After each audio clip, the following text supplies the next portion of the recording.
never smoke the dizzy, but we can always share some ditsies. It's just a cup in time. This song doesn't have to rhyme. Life's all of us, not every moment we can be feeling fine.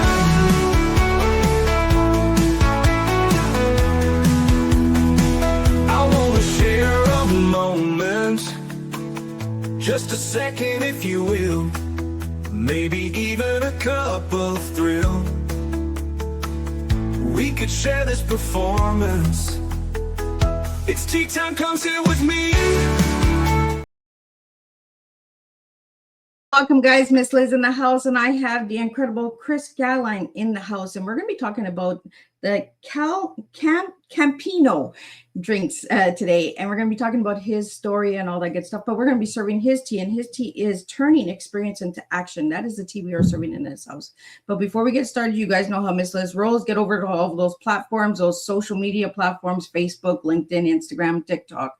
All of those good platforms, and any other ones that are out there that Miss Liz doesn't ever mention. You guys know where they are. Just find them, give those a like, follow, and subscribe, and get these tea times out there, because they do make a difference for my guests and for the listeners who resonate with the stories that come to the table.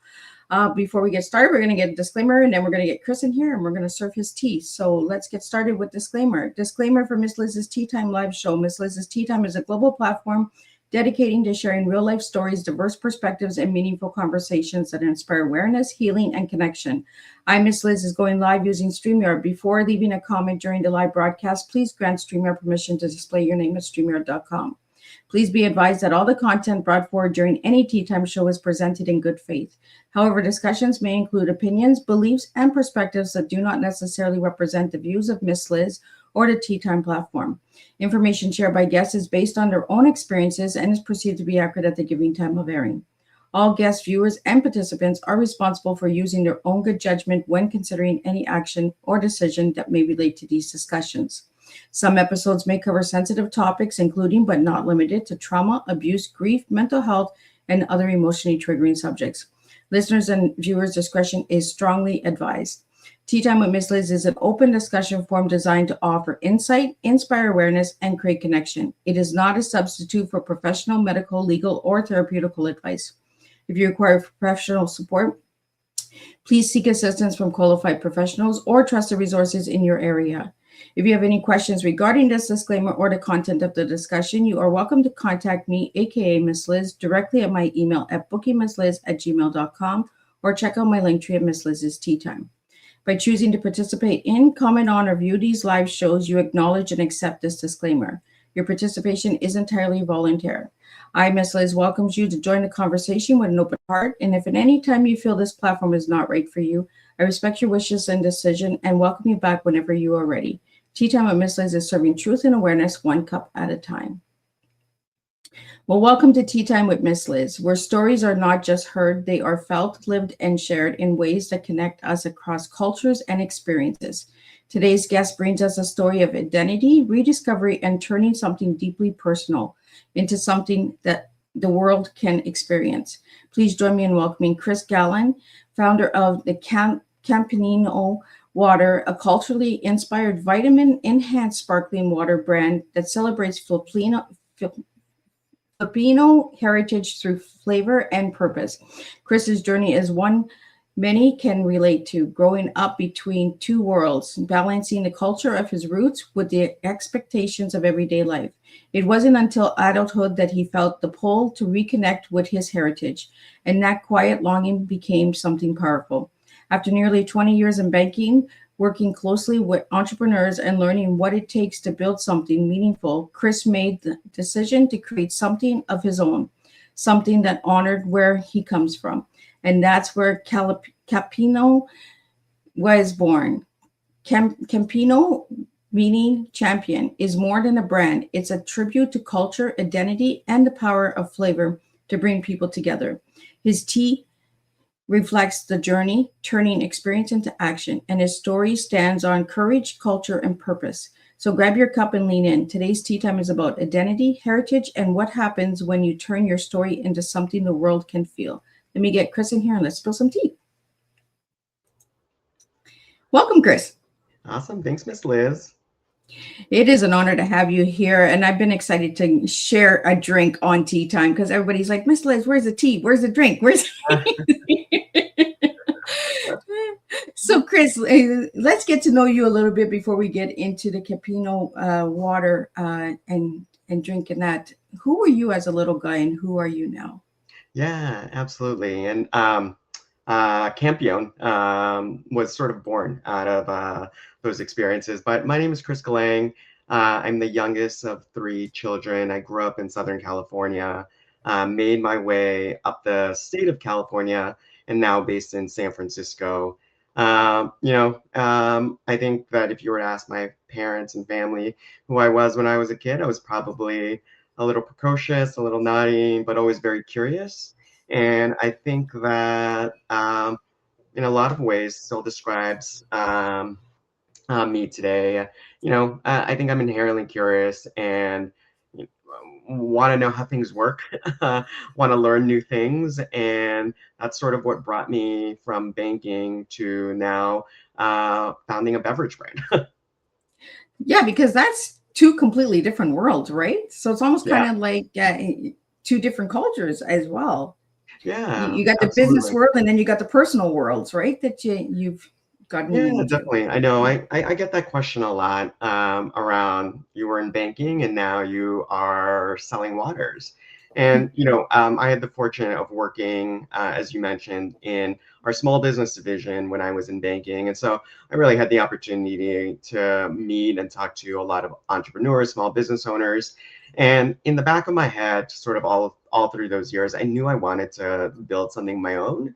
And I think I was looking for the right opportunity, the right timing and the right inspiration. And yeah, last summer sort of presented all of those things at once. And so I sort of say that if this doesn't work out, the banks will be there, but sort of this moment will not be here. And this moment, I'm not getting any younger. And so I figure, why not? The best time is always now when you are preparing to do something like this. And so to anyone out there that's thinking about starting a small business, the time's never going to be perfect. So yeah, make the dive, and I will say that a lot of people do come out to offer help, and so it might feel scary, but it'll be worth it. Well, we got a question here, and then I'm going to get into some of my questions that I got here. But we have a listener that's Yeah. tuning in, and Rochelle wants to know. She said, "Love this conversation. What inspired Campino water's first flavor? Because what is the first flavor?" Yeah, and Miss Liz and I were just chatting on this before we got on, but Kampeon is the name of A the Campion. brand. And you even told me how to say it, and here I am saying it. I know. Kampeon. Yeah. No, so our flavors are calamansi, lychee, and melon. And I wanted each of the flavors in our sort of inaugural set to have a story that I could draw upon, a memory that I could draw upon from childhood. And so each one sort of represents something that, as I look back on my childhood, I had very distinct memories of. And so part of, and I know we'll get into this later on, but part of the reason I created this brand was because I had this longing to sort of reconnect and learn more about my Filipino heritage. And the most powerful memories that I have, and sort of the strongest connection that I had was flavors, food flavors. And so coming up with those three, melon, calamansi, and lychee, each one of them has sort of a very distinct memory behind it. And yeah, I wanted to pay honor to those memories as I created the brand. Well, we have another question here for you that comes in from Todd Canfield. How did your Filipino roots shape your business decisions?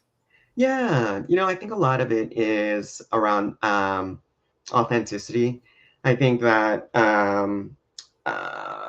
there's also a lot of things that you have to unlearn as well. A lot of times there's a lot of like things in the Filipino culture that maybe aren't as talked about, and it's things like, this idea of not asking for help and being able to do things on your own, or staying in the safe lane in terms of your career, and having things like becoming a doctor or an accountant or a lawyer, things like that, staying in sort of those lanes. And so some of it was that there were things that I had to unlearn in terms of when you're starting a new brand, you ask for help all the time.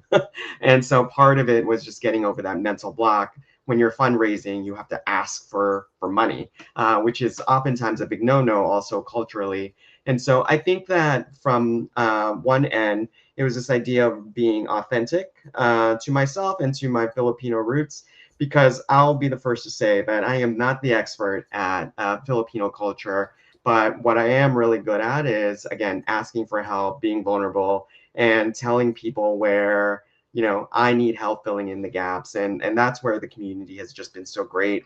I learned a lot about Filipino culture as I've started this brand, from different terms, from different cultural celebrations, things like that. And that was part of the reason why I wanted to do this in the first place. But I would say that staying authentic and making sure that I am learning and unlearning the things that I need to.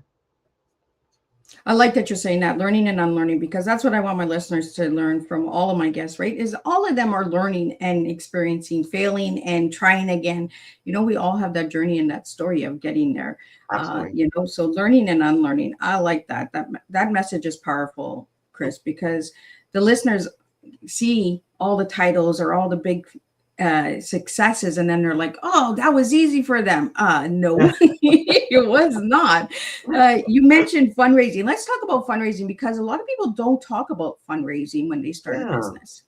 Yeah. So far I've bootstrapped this business. But for anyone that knows anything about launching a consumer goods brand or like a tangible product, it takes a lot of capital. And so I'm about to embark on my first fundraising effort, probably this summer. One of the things that I wanted to do before I asked for money from my friends and family was be able to demonstrate traction. And so I knew that I wanted to hit some company milestones before I went out and asked for money. And so we've hit those milestones. And so we're getting ready to do some fundraising this summer.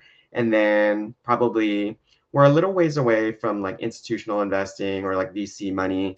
But trying to build those relationships now is probably the big focus when I think about that stage of where we're at right now. And yeah, it's uncomfortable. It's not the most fun thing to ask people for money.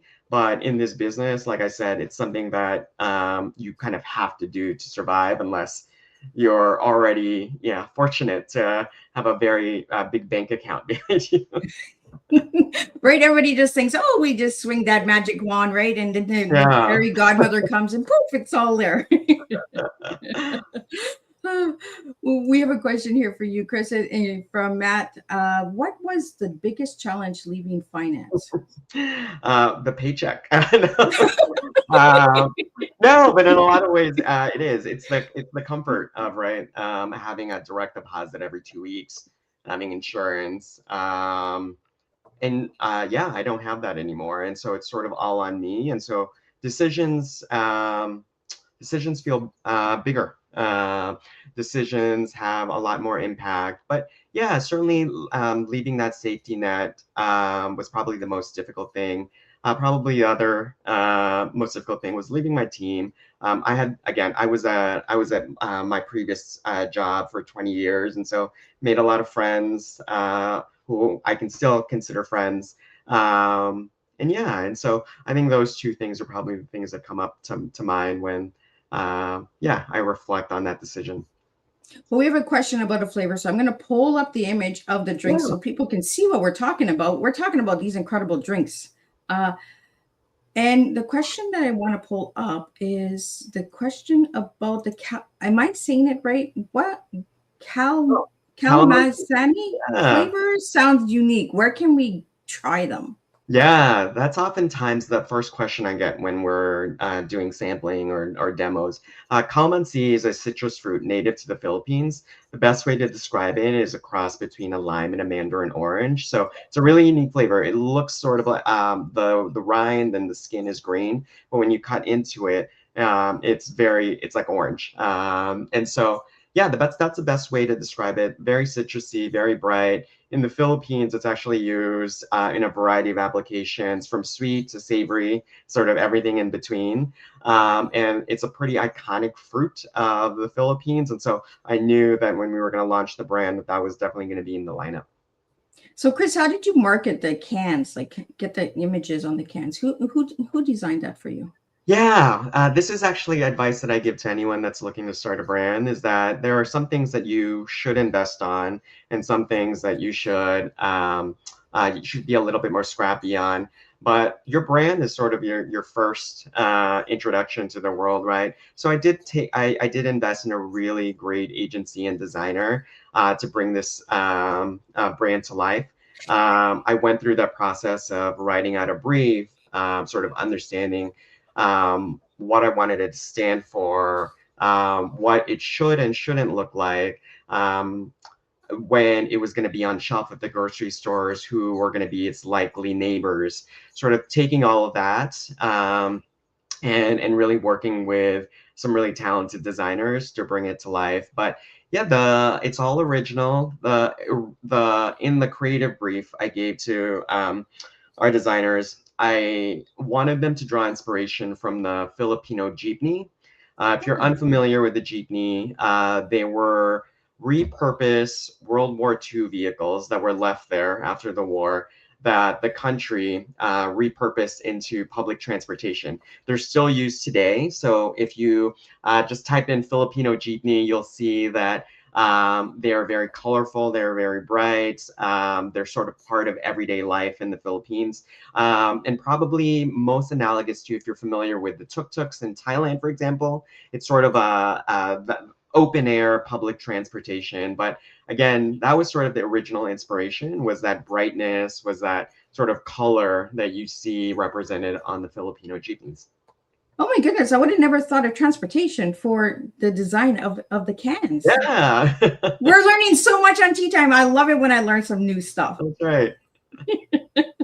Hey, Chris, we have a question here from you from Lynn So. What advice would you give to others starting purpose-driven brands?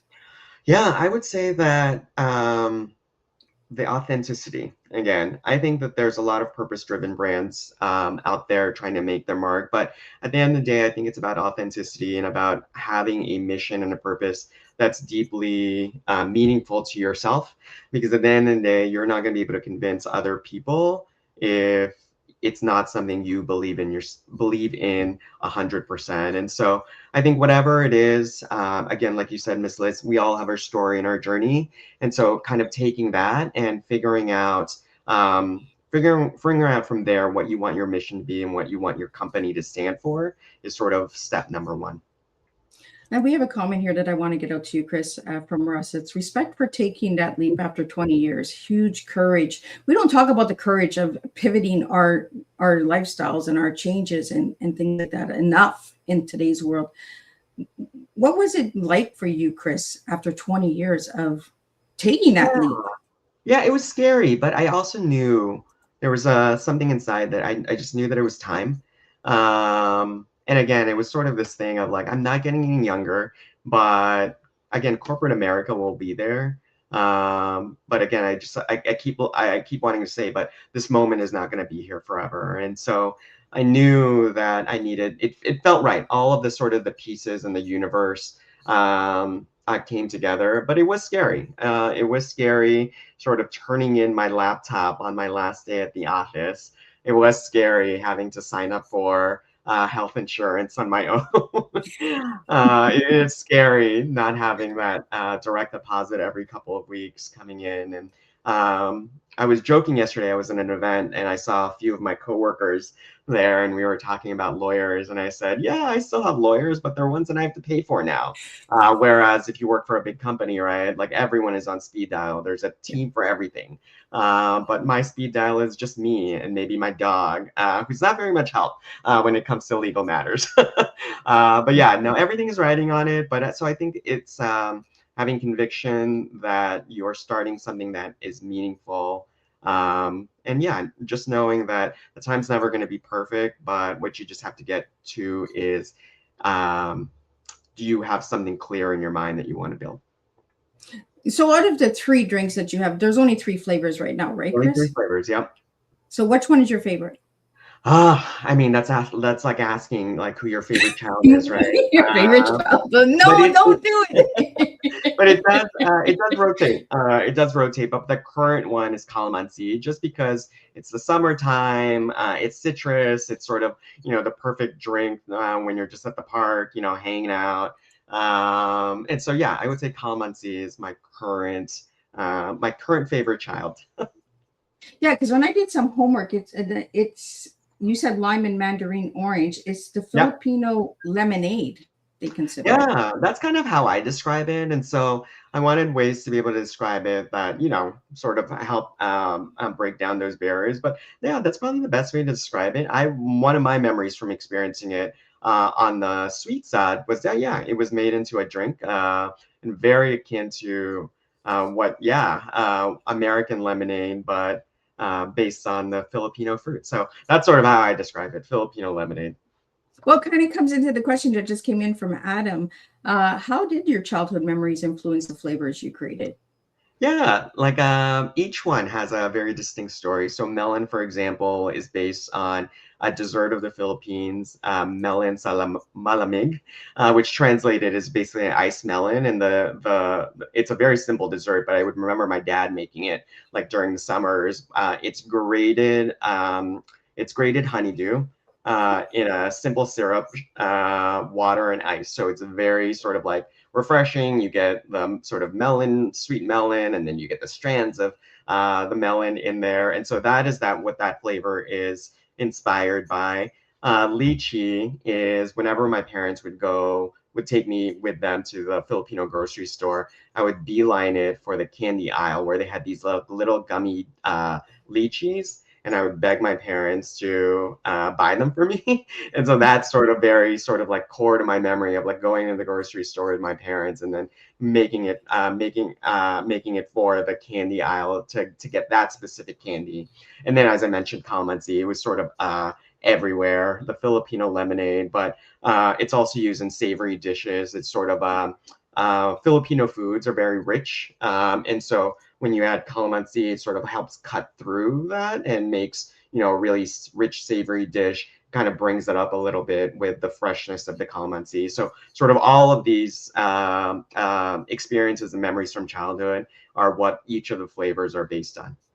I really like that, that there's a story behind each flavor, Yeah. because that, and, when you're marketing that, and then you can share those childhood stories, right? When you're at events. Yeah, exactly. And see if somebody remembers those candies, like the lychee candies. I remember the first time I tried a lychee, I was like, what the heck is this? It's like a baby onion. I was so scared to try it. And then I was like, oh my goodness, it's so sweet. I know, it's such a delicate flavor. I love it. And it's not a fruit that we see in America or in Canada very much, right? So when people hear lychee, they're like, what the heck is that? Like, they think of lychees like, in the water, like the river. And we're not talking about the bugs, right? We're talking about the fruit. So can you share a little bit with my listeners about the lychee? Yeah, it's so funny because lychee has become a little bit more popular in mainstream because of lychee martinis. That's whenever we're talking about it, usually one or two comments come up where they share that, oh, lychee, that's my favorite type of martini. Well, it is actually also mine. But yeah, no, the lychee fruit is kind of a fruit prevalent across Asia.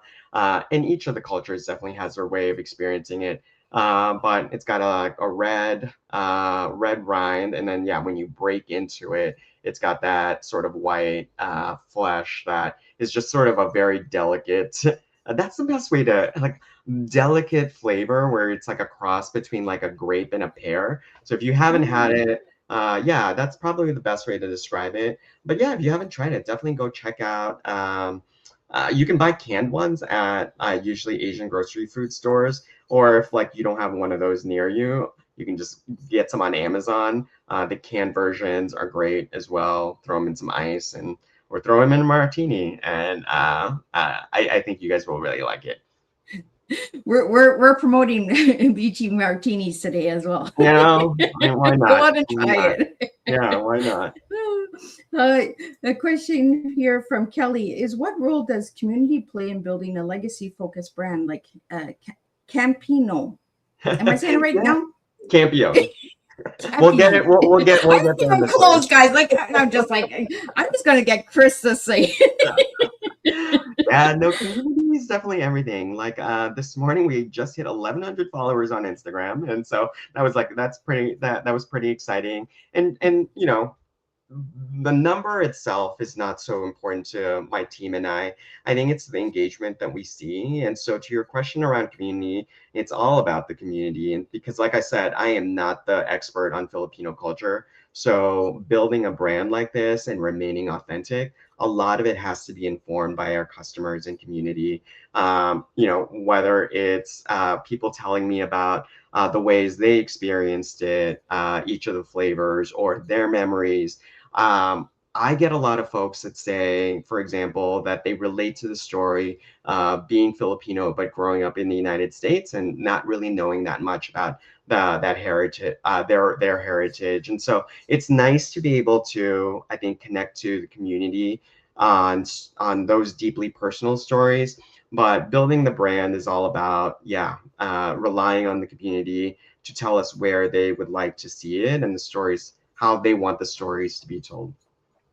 I think it's important that we keep heritage alive too, right? Because I'm Yeah, big on education, right? I'm big yeah, on having these conversations, open heart conversations, where we talk about the cultures and the traditions and heritage, because I find that we're getting away from that in today's world, where we need to start bringing just stories back. We need to start bringing the cultures back. We need to start sharing, and I'm sure you're learning on this journey yeah. as well. Like you said, learning and unlearning. As your how does your family stay involved with what you're doing, and how do they feel about what you're doing? Yeah, I think a lot of I think my parents are very supportive. I'm not entirely sure they understand sort of what all is going on and what I'm trying to do, but they're very supportive. My sister actually just told me that my niece at her school had like cultural day, and she brought Kampeons to sort of share with her school and her classmates, and I was like, that's so sweet. And so. Yeah, they've just been super supportive in terms of like understanding that they might not understand exactly all of the things that are happening, but they trust me enough to know that, you know, I'm making good decisions and doing my best to make the family proud. And it's always nice when the little kids get involved and Yeah. and, and they're like cheering you on right from the side, and they're like, oh, that's my uncle. I know.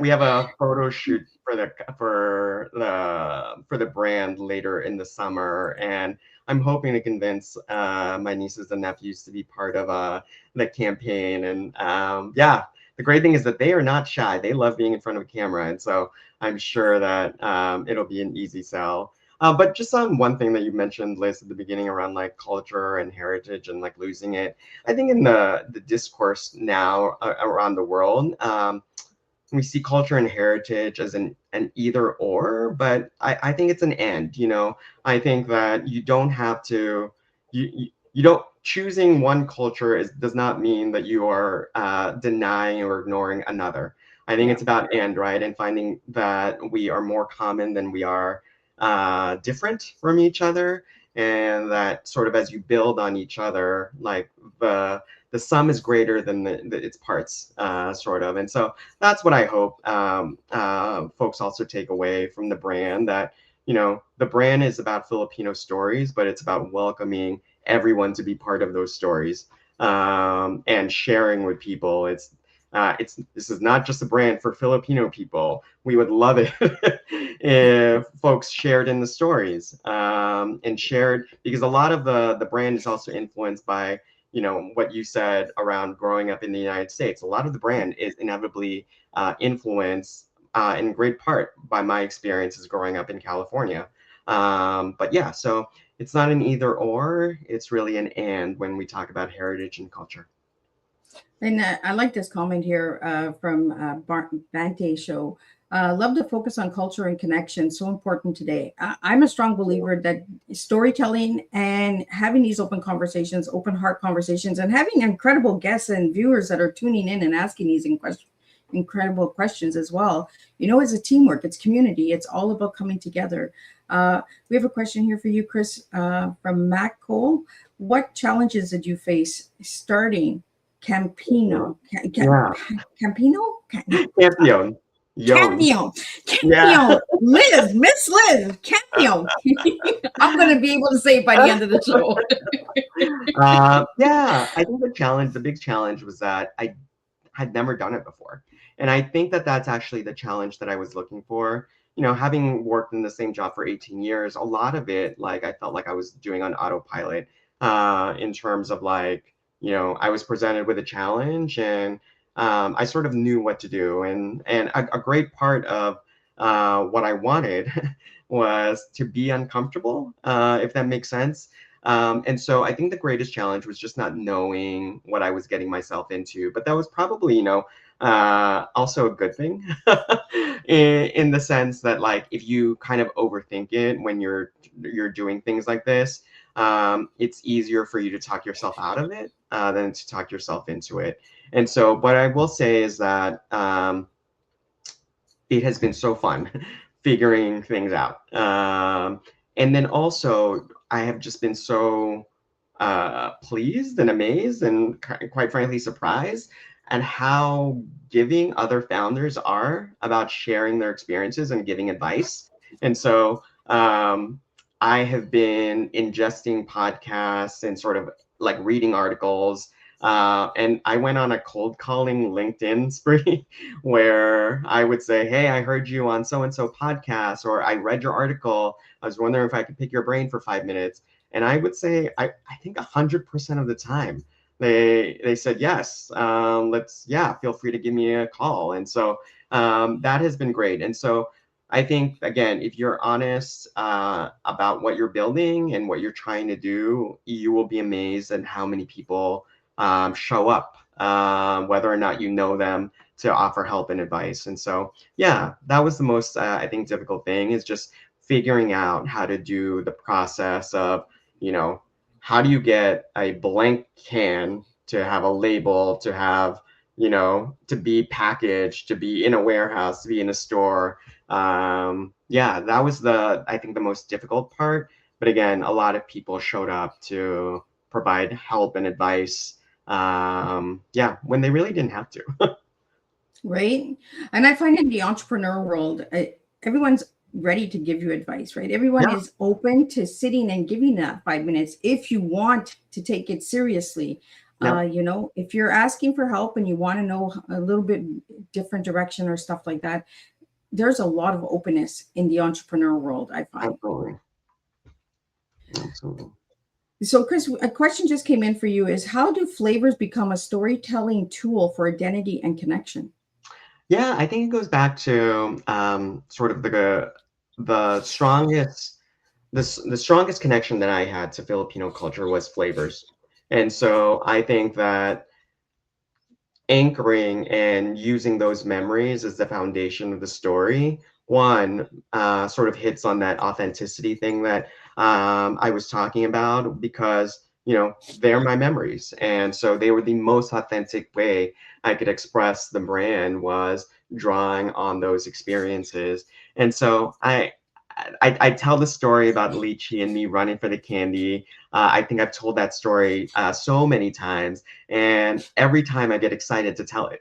And I think that excitement and that authenticity, again, translates and helps me connect with the customers and community, because we've all had I think flavor and taste. I think I read somewhere where those are the two senses that are sort of the strongest in the senses that we have as human beings, in terms of evoking memories. And so so yeah, building the foundation on those things, I think, allowed me to sort of use that as a springboard to tell the bigger mission of the brand.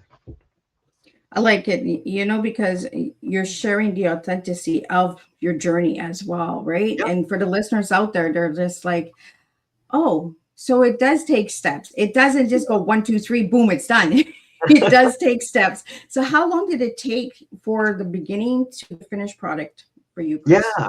to come to life? So I came up with the idea for Kampeon in November of 2024. So it was Thanksgiving. I remember very clearly. And then we launched the product officially December 1st, 2025. So it was about a year. And in that year, it was sort of like, yeah, figuring out all the parts and pieces, from making the recipes, finding a manufacturer, developing the brand, going through all the legal and compliance work. Yeah, and so it took about a year, from the day one of the idea to having a product in my hand that I could then sell to a customer. Chris, I want to get into the advocacy work that you do as well, because you do a lot of advocacy work for your heritage and culture.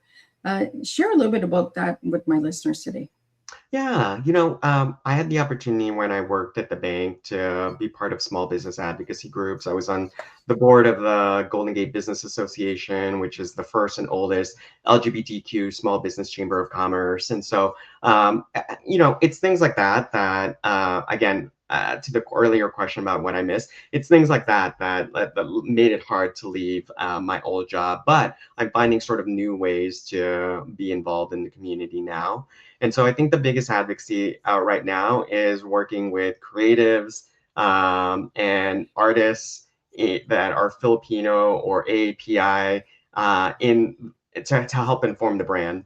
And so one of the things is that I did work with a Filipino designer out of Alaska to help me with our icon library. And, it was really great. The first time we met, she knew exactly what I was trying to accomplish with our icon library. And so, yeah, I think it's those opportunities where you have shared wins by using your platform to sort of elevate other brands and other creators. And so I think, yeah, that is, we hope to continue to do that. And yeah, if you have any opportunities, certainly we're open to them. Chris, what does turning experience into action look like in your daily leadership today? Oh, good question. I think it's just about, again, drawing from personal and professional. And so what I really appreciate about my career prior to this one is that it taught me the discipline of running a company when you're at a big corporation. But what I love right now is that I get to take that discipline, but also get to apply a little bit of carte blanche in terms of like, when you have to work something through a big company, it often takes a long time. But when you're at a smaller company like ours, you can do things faster. You can take bigger risks. You can take bigger swings, and the bureaucracy is not as pronounced. So I think those two things have actually been a really great great thing for the company, because I bring that discipline from working at a big company, but then now I get to also pair that with sort of the go fast and break things mentality when you're in a startup. And so being able to sort of keep those two in check and keep those two things in balance allow us to sort of like go quickly, but then have a risk mindset in mind as well. Well, and I want to get into why you gave me turning experience into action for your tea. Yeah. Why'd you give me that? Yeah. So turning experience into action, because I think we're all part, we're, as human beings, we are the sum of our experiences. And so at the end of the day, like you can't control what other people do. You can only control what you do and how you respond to it. And so I think, we all have experiences that are good and bad, and turning into action is really the only thing that we can control in this world. And so that's why I wanted to give that as my tease, because I think for me, um, it's about figuring out how to make the best and how to, you know, make the planet a better place for future generations. That's the only thing that we can control. And hopefully that me creating this brand brings joy and brings something better to a world that when I'm long gone, um, you know, that there was a piece of this that survives that, gave impact or a voice to someone beyond me. Yeah. And so I think that that's why I gave that as my T. Are you hoping that this will be your legacy? I gotten that question a couple of times already, and I think for me at least, I think it's too premature to talk about legacy. At the end of the day, I don't think I would want my legacy to be a business. I think I would want my legacy to be someone that, made life better for other people. And whether that is the business, whether that is just me, myself, and I as Chris Galang, I think that that's what I want my legacy to be. But if the business does take off, if it's living 100 years from now and is it is the Pepsi of its time for Filipino sparkling water drinks, then great. But I think I'd much rather focus on creating a legacy where people are like, yeah, Chris was a great guy. He was pretty funny too, and he made a mean lychee martini. Those are the things. Yeah. But I think it's too premature to talk about legacy and Kampeon. I hope that the legacy that I leave is bigger than just being a good business person. Absolutely. And people throw words around so easily without understanding them, right? Yeah. I get this a lot of time from people as well. What legacy do you want to leave, Miss Liz? I just wanted people to remember me as a good person. I Right. don't Exactly. want to be remembered as the tea time lady. I want to be remembered as the lady that went the extra mile, or got up during her struggles and just kept getting back up. That's the legacy Absolutely. I want to be remembered for, right? Yeah. And that's Agreed. kind of what you're saying here too, Chris, is Absolutely. if the drink kicks off and it gets viral and all of that, but at the end of the day, you want people to remember you. Yeah. Exactly. Yeah. So Chris, we have a question here from a strategy show. How do you plan to expand while still preserving the cultural roots behind? I'm going to get you to say it. Yeah. Behind Water. Water. Yeah, I think it's about hiring one. So right now I'm a company of one. I do have some great fractional help, some contractors, but as a company, I'm a company of one. And I think that a big part of it is being able to hire people that believe in the mission. I think that's how you preserve the sort of soul of your business, right? Is making sure that you are working with people that know what you want to do and sort of understand the vision, respect the vision.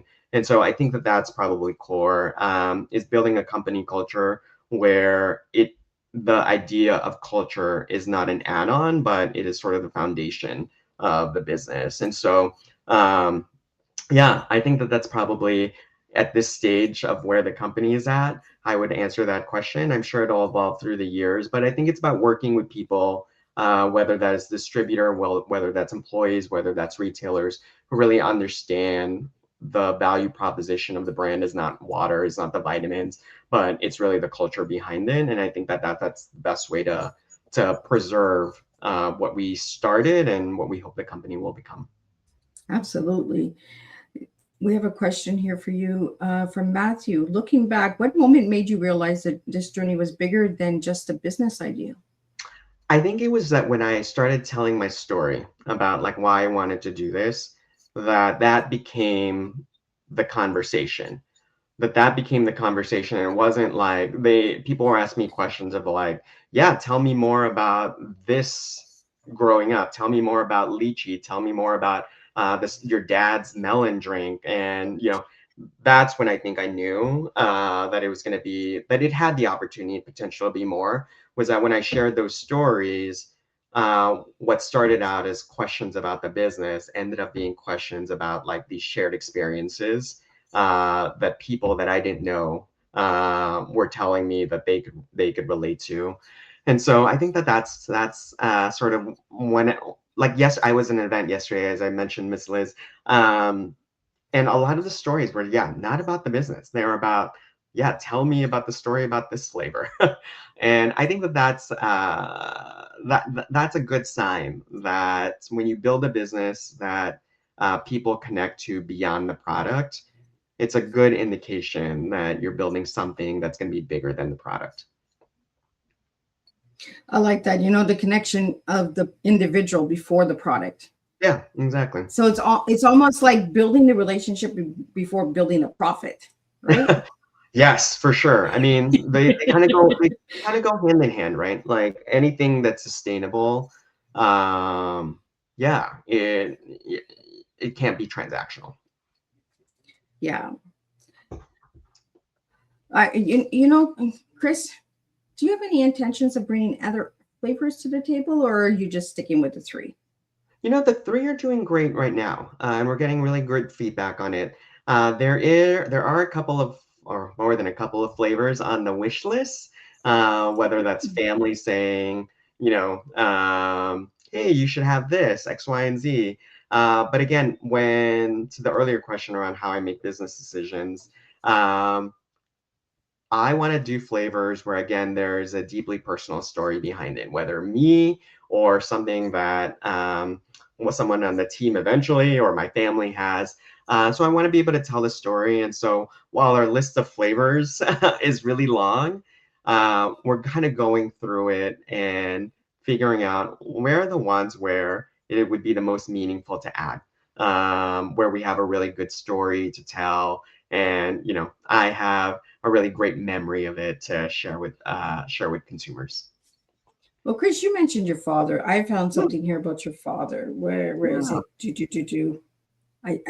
I'm a digger, guys.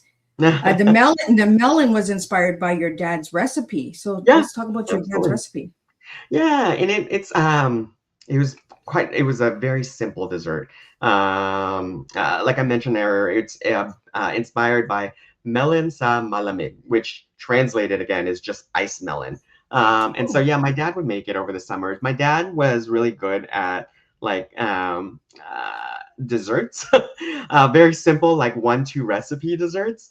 And so, but this one, the melon one was something that I just always remembered because I always thought it was so cool to be able to grate the melon into those strings. And then, yeah, I'm thinking about it right now, and I can feel the recipe you and can taste the taste it in flavor. your mouth. Yeah.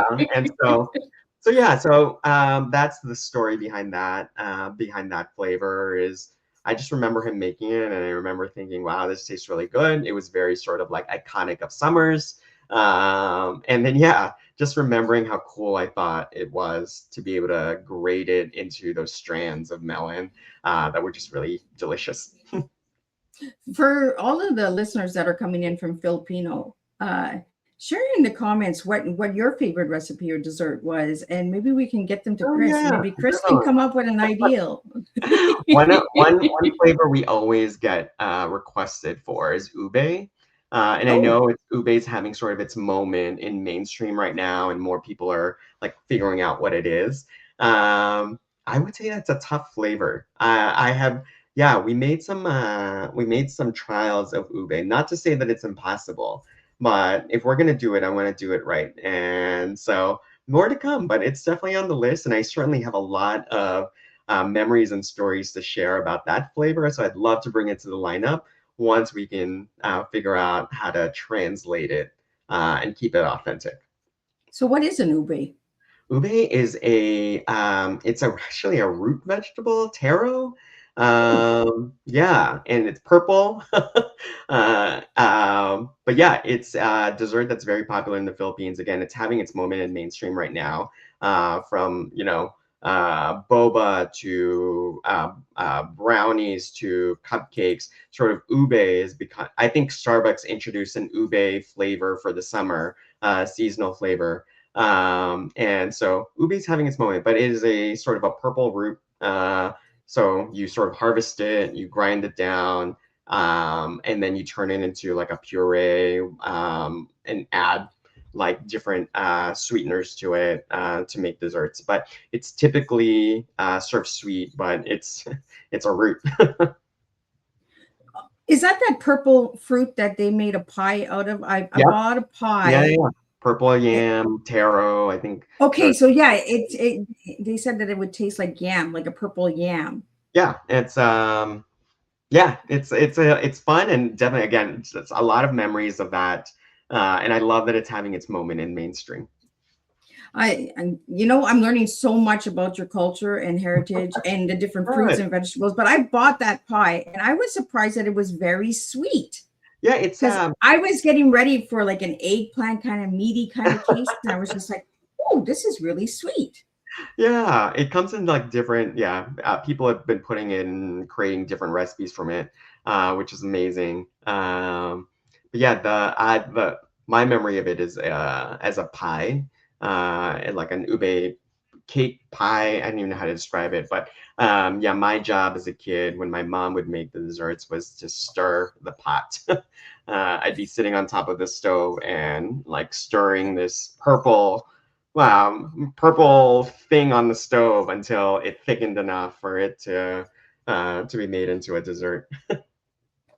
And that's what this is what I love about tea time is we get to learn so much from everyone that comes to the table, and because Good. we're learning so much about the culture and the foods, the taste, the Good. flavors. Good. When you were mentioning that you could taste the recipe of your dad's Mhm. dessert, that's like when someone tells me there's a lemon, my mouth, I see, like right now my mouth is like sour. I'm just like, oh, like I can taste the lemon. uh Yeah, it was that kind of the feeling you were getting when you're yeah, thinking of your absolutely. dad's dessert, You was know, I like don't that. have to look, and I don't even have to look very far because I've got some Kampeon melon in the fridge, and I think, yeah, it honors that my dad's recipe pretty closely. So I don't And have to go Chris, far. what advice would you give to others wanting to build something rooted in their heritage? Yeah, again, it's going back to the authenticity, like building a brand, a cultural brand for the sake of it is I don't think ever going to be really successful. And so whatever type of brand that you have, I think it's about making sure that it's easy for you to talk about and the ease and for usually things that mean something to you personally is very easy to talk about. Yesterday, again, I had the opportunity to be in an event talking to people about Kampeon, and at the end of the night, my voice started to crack because I had been talking so much throughout the entire night. But it's also sort of like I couldn't stop talking about it, and I had so much to say about the brand because it is so deeply personal. That everything is just a conversation when I talk about Kampeon. And so I think, yeah, that would be my advice is like, um, dive into it. Don't overguess yourself, but also before you dive into it, like also think about what means the most to you. And yeah, it might not be the most profitable thing, but I think profit will come if you build a community that is highly engaged. That is highly engaged and that resonate with the stories that you're trying to tell. And Chris, I'm going to pull up the picture again. If you just want to tell people where they can get it, where like, supermarkets, grocery Yeah. stores, convenience stores, where can people get this drink? Yeah, so we're available online on our website, campionwater.com, as well as Amazon. We're only available in the United States right now. As far as like retailers, if you're in Northern California, we're going to be in more stores. We just signed our first distribution deal, so we're going to be announcing stores throughout the summer. But we're available in Byright in San Francisco at their locations. And then follow us on Instagram to get announcements of where we'll be at across Northern California. That's sort of our plan right now is to build traction in retail in California. And so, again, this distribution deal should help us get there for the northern half. And we'll be tackling the southern half of California on the latter part of this year. And Chris, what message would you give to anyone that's listening today about your journey and your story? Wow, that's big. I think that I would just say thank you for the support. Thank you for listening to this podcast because even that means the world to me. And so I would say thank you to the community that we built. And if you have something that you're wanting to build, again, there's no time like the present. And Chris, we're going to do some lightning bolt questions before we wrap it up. We got a Sure. couple minutes left here. So just quick answers for these questions. One word that defines your journey. One word that defines my journey. Oh goodness. Exciting. Why the word exciting? I think it's just been exciting learning new things, exciting meeting customers, exciting sharing stories. And so really that word might have been different a month ago, but just the last 30 days, there's just been so much excitement about the brand. We learned from retailers that our sales have been really good, like above average for our category. So that's exciting. Again, the opportunity to talk about the brand as we've gained traction is just exciting. And so a lot of things have just been exciting over the last 30 days. And so that's probably top of mind for me right now. And culture or business, what leads you? Fairness. Yeah, I think fairness. I joke that I'm a Libra, and so sort of like represented by the scales, that's sort of always been, I think, part of my brand, my personal brand is that I think fairness, whether you are a leader in corporate America, a leader in your own life, a leader of your own company, I think in the end of the day, fairness is what builds relationships, and it's what builds trust. And Chris, a flavor outside of the flavors that you have for your drinks. Yeah. What feels like home for you? Mango. I know I get a lot. Mango is, I believe, considered the national fruit of the Philippines. Also something that I learned recently. And I wanted to do a mango, but when you think about a Filipino mango, it's very iconic. And so I wanted to make sure that the mango that we created was going to be different than the mangoes on the market. And so I think that, I get a lot of questions about why I didn't do mango in this first run, because certainly a mango is one of my favorite fruits. I want it to be part of the lineup at some point, but I also want to get it right. And what does being a champion mean to you? I think being a champion means figuring out whose voice needs to be amplified and supported. And so I think it goes back to the fairness question, or the fairness word, is that, part of being a leader is advocating for people to have equal time at the table. And so I think being a champion is about making sure that all the voices are heard. I like that. All voices. Yeah. So what final message would you have for the listeners today? I would just say thank you, and I hope that, if nothing else, is in this inspired a few budding entrepreneurs to take the leap, because that's always fun. And also that I hope that you guys learned something from my story, and would love for you all to follow our journey. We're on Instagram at Kampeon Water, and please check us out and give us a follow. Could you just spell out your website for the listeners out there? Absolutely. KAMPEONWATER.com. Kampeonwater.com. And you guys can all get your drinks in the US. So, if you're in a different country, just travel to the US and go grab yourself a drink. Yeah, there you go. Absolutely. Try, right? Well, Chris, everyone, really thank you for joining me on Tea Time today. I want to thank all the viewers and listeners that jumped in and gave your questions. I could not do this without you guys. So we're just going to do a quick wrap up of what today's Tea Time was. And then I'll be back at 7 p.m. with another Tea Time, and we'll do this all over again. What a refreshing and meaningful conversation. Chris, thank you for sharing your journey. One that reminds us that sometimes the things we once overlooked become the very things that defined us. This afternoon, we were reminded that culture is not something we leave behind. It is something we carry, rediscover, and choose to celebrate. Your work shows that when we embrace where we come from, we create something authentic, something lasting, and something that connects people in a real way. From a quiet longing to reconnect, to building a brand rooted in purpose, your story is proof that identity can evolve into impact. Here is something to carry with you after this tea time. What part of your story or culture have you been overlooking that could become the greatest strength? Because sometimes the things that make you different is the very thing that makes you powerful.